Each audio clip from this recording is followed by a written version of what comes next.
नमस्ते दोस्तों, आज हम जानकारी लेके आए हैं कि फिंगर्स में से हम कैसे पता करें टाइमिंग निकालना, यानी कि कैसे पता करें कौन सा साल अच्छा जाएगा या कौन सा साल थोड़ा नेगेटिव।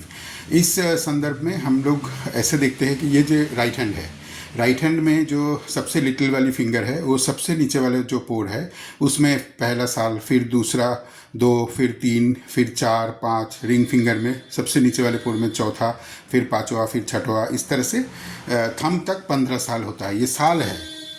उसके बाद हम लोग लेफ्ट हैंड साइड में 16वें साल से आते हैं। जैसे 16वां साल जो है, 16th ईयर जो है वो लिटिल फिंगर के सबसे नीचे वाले पोर में होंगे, फिर बीच में 17, फिर ऊपर वाले पोर में 18, फिर रिंग फिंगर में सबसे नीचे वाले पोर में 19, फिर 20, फिर 21 सबसे ऊपर वाले पोर में, फिर सटर्न फिंगर में, मिडिल फिंगर में 22वां साल सबसे नीचे।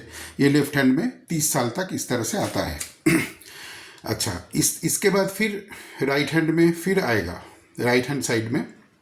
अच्छा, थाम में हमेशा तीनों साल रहेंगे। अगर 3 पोर हो या ना हो, 3 साल वहाँ पे गिनना है। जैसे यहाँ पे देख रहे हैं राइट हैंड में 31, 32, 33 आ गया, 33 आ गया लिटिल फिंगर में, और रिंग फिंगर में 34, 35, 36 आ गया, फिर मिडिल फिंगर में 37, 38, 39, इस तरह से 45वां साल आ गया। फिर लेफ्ट हैंड में 45 के बाद 46 से शुरू होगा। इस तरह से हम लोग एज को फिंगर्स में स्थापित कर देते हैं। अब देखिए, अब पता कैसे करें कि कौन सा साल अच्छा जाएगा और कौन सा साल नेगेटिव है। तो उसके लिए कई लोगों के हथेली में, सबके नहीं लेकिन कई लोगों के हथेली में पोरों में, जो उंगलियों के पोर होते हैं, फैलांजेस जिसको बोलते हैं, उसमें लाइंस होते हैं। अब इसमें वर्टिकल लाइंस को शुभ माना गया है। वर्टिकल लाइंस अगर जिस साल में पड़ रहा है उस साल तरक्की होगी, अच्छा होगा घर में, और सब कुछ अच्छा रहेगा, शुभ रहेगा। और वर्टिकल हॉरिजॉन्टल लाइंस को नेगेटिव माना गया है। हॉरिजॉन्टल लाइंस यानी नेगेटिव टाइम, और स्क्वायर और ट्रायंगल इसको बहुत ज़्यादा ऑस्पिशियस यानी शुभ माना गया है।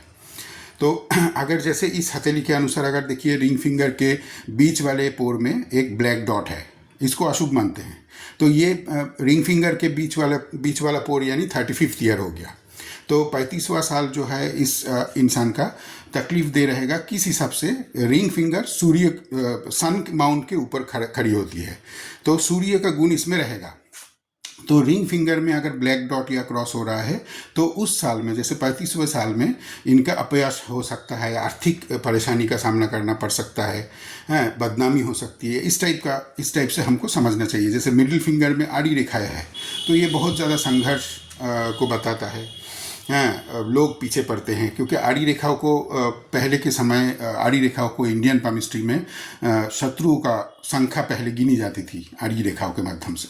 तो इस तरह से हम समझ सकते हैं कि सटर्न फिंगर में अगर आड़ी रेखाएं है तो उस समय जैसे 37, 38, 39, ये जो 3 साल है उसमें बहुत ज़्यादा संघर्ष की परिस्थिति आएगी।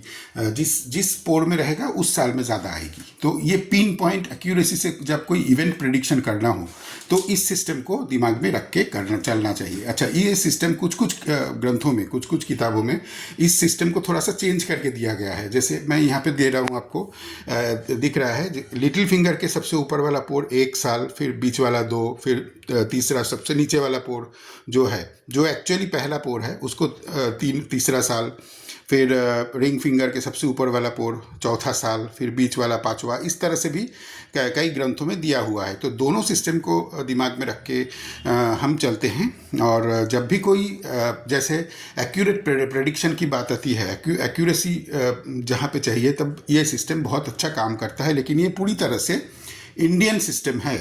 ये किसी भी वेस्टर्न किताब में इसकी कोई जिक्र नहीं है। लेकिन ये हमारी अपनी से सिद्धांत है, तो इसमें ये काम भी करता है। इसको जब पिन पॉइंट एक्यूरेसी से कुछ बोलना होगा ना, तब ये सिस्टम बहुत अच्छा काम करता है। तो इसको दिमाग में रखना चाहिए। आगे हम टाइमिंग के ऊपर और भी जानकारी लाएंगे अलग अलग। तो कृपया आप बने रहिएगा। और अगर आपको ये वीडियो अच्छा लगा होगा तो वीडियो को लाइक, शेयर और सब्सक्राइब ज़रूर कीजिए। और मिलते हैं फिर अगले वीडियो में किसी नए टॉपिक के साथ। टाइमिंग के ऊपर और भी चलेगा अभी।